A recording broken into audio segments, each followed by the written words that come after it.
গরমকালে ডায়রিয়া হয়, পাতলা পায়খানা হয়, বা গরমকালে রিভার বাথিং এ তার হেডেক হয়, বা গরমকালে রিভার বাথিং এ বা ঠান্ডা খাবার খেয়ে ঠান্ডা ফল খেয়ে তার হোর্সনেস হয়, গলা ভরে যায়, স্বরভঙ্গ হয়।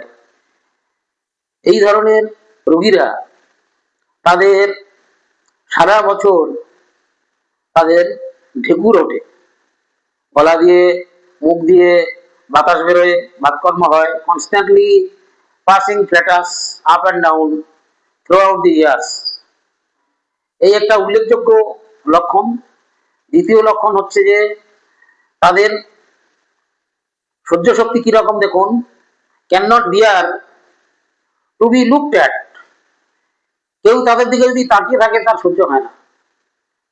Can not bear to be touched, কেউ তাকে ছুঁয়ে দিচ্ছে তার সহ্য হবে না, তার ভালো লাগে না, তার অস্বস্তি হয়। Can not bear to cold bathing, ঠান্ডা জলে চান করতে চায় না। কাজের ব্যবহার হয় বেশি, বা কোন ক্ষেত্রে?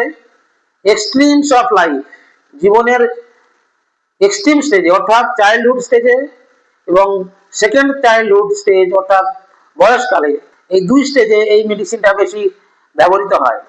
তাহলে এই ওষুধের ক্ষেত্রে এক্সট্রিমস অফ লাইফ যেমন পাওয়া যায়, তেমন extreme of cold and heat পাওয়া যায়।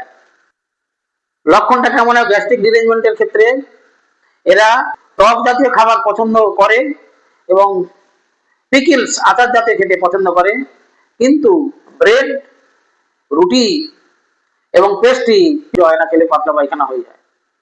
জিভটা পুরো সাদা দুধের স্তর পড়েছে, জিভটা পুরো হোয়াইট কোটেড টাং।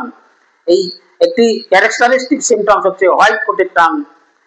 আমরা ব্যবহার করব অ্যান্টিমোনিয়াম ক্রুডাম বা অ্যান্টিম ক্রুড বা সালফাইড অফ অ্যান্টিমনি, খুব উপকারী ঔষধ। গ্যাস্ট্রিক ডিরেঞ্জমেন্টে গরমকালে আপনারা ব্যবহার করবেন, ফল পাবেন।